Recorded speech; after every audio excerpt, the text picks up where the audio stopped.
И сега какво? Спряха ли да убиват, да крадат, да продават дрога?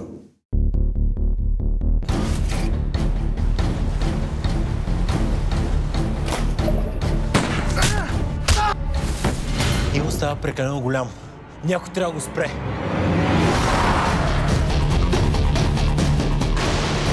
Дявола се е вселил в тебе. Записал си най-тежкия грях тефтера на Господ. Кажи ми, Иво, здравей от мен. Ще те смажа.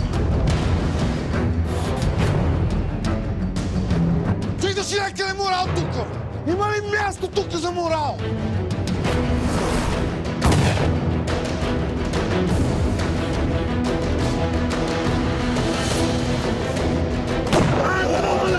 Под прикритие от 25 ноември по БНТ 1. Играта още не е свършила.